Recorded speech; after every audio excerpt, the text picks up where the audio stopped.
Picture a country with no army, no military bases, and police who rarely carry guns.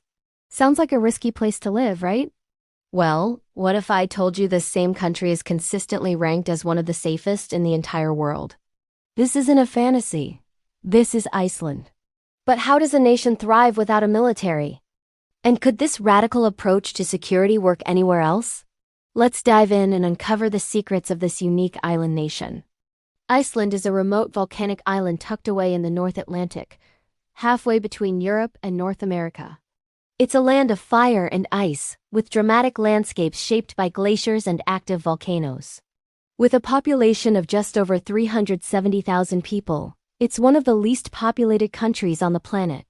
To put that in perspective, that's about the size of a medium-sized city like Bakersfield, California, or Leicester in the UK.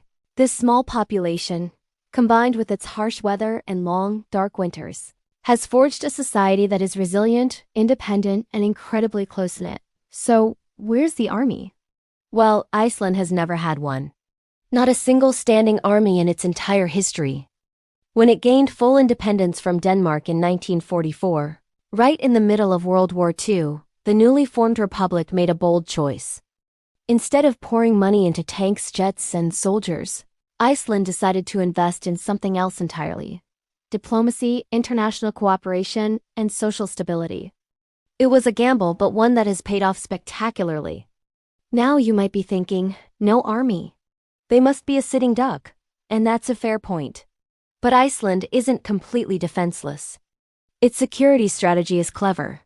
The country is a founding member of NATO, the North Atlantic Treaty Organization. This means an attack on Iceland is considered an attack on all NATO members, including the United States. So, while Iceland doesn't have its own military, it benefits from a powerful collective defense agreement. Security comes from alliances and agreements, not from having its own arsenal. For a brief period, the U.S. even had a naval air station in Keflavik, but that base closed in 2006. Today, Iceland's defense relies on these treaty obligations and a highly trained coast guard that handles maritime security, search and rescue, and law enforcement in its vast territorial waters. With no military to speak of, you might expect crime to be a major problem. But here's where the story gets even more fascinating. The opposite is true. Iceland consistently tops global safety indexes. Violent crime is astonishingly rare. In fact, the murder rate is often zero, or close to it, for an entire year. Think about that for a moment. This safety is reflected in everyday life. Police officers in Iceland don't typically carry firearms. Their standard equipment is a baton and pepper spray. Guns are only issued to a special unit for specific, high-risk situations. The relationship between the public and the police is one of mutual respect, not fear. Conflicts are generally resolved through dialogue and de-escalation, not force. So what's the secret ingredient? If it's not armed forces, what makes Iceland so secure? The answer can be summed up in one powerful word: trust. Trust is the invisible glue that holds Icelandic society together. People trust their government. They trust their institutions. They trust their neighbors. And perhaps most importantly, they trust each other. This isn't just an abstract concept. You can see it in action everywhere. It's perfectly normal to see young children walking to school by themselves.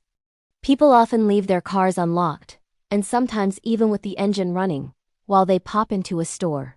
If you lose your wallet or phone, there's a very good chance it will be returned to you. Imagine a society where the default setting is trust, not suspicion. This incredible level of social trust didn't just appear out of nowhere. It's been carefully cultivated over generations, built on a foundation of several key factors. First, the small, homogeneous population makes it easier to foster a sense of shared identity and community. Everyone feels like they're part of the same team. Second, Iceland has very low levels of inequality. The gap between the rich and the poor is one of the smallest in the world. When people feel that society is fair and that everyone has a chance to succeed, there's less social tension and fewer reasons for crime. Third, there's a robust social safety net. Universal health care, high-quality education, and strong support for families mean that people are taken care of from cradle to grave. When basic needs are met, People feel more secure and are less likely to resort to desperate measures. Education also plays a massive role.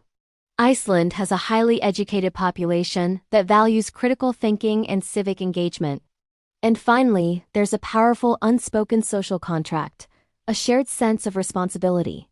In a small community where you're likely to run into people you know wherever you go, your reputation matters.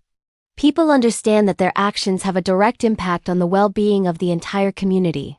This creates a culture of accountability and mutual respect that acts as a natural deterrent to antisocial behavior. This all leads to a big, important question. Could the Icelandic model work anywhere else? Could other countries simply dissolve their armies and embrace a future built on trust? Or is Iceland's success a unique product of its specific circumstances, its small size, its isolated location, its homogeneous culture, and its particular history?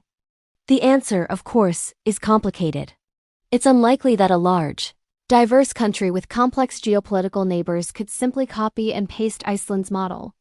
However, that doesn't mean we can't learn from Iceland's example. Iceland proves that there are alternative paths to security.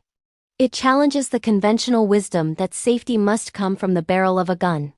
It demonstrates that investing in social welfare, education, and equality can be a more effective form of national defense than investing in military hardware. Iceland shows us that a society built on cooperation and trust can be far more resilient than one built on fear and division. It reminds us that maybe, just maybe, the safest places on Earth are not the ones with the biggest armies, but the ones with the strongest communities. The ultimate defense, it seems, might just be taking care of one another. Thanks for joining us on this journey to uncover how the world really works. If you found this as fascinating as we did, don't forget to like this video and subscribe to World Uncovered for more deep dives into the stories that shape our planet. See you next time.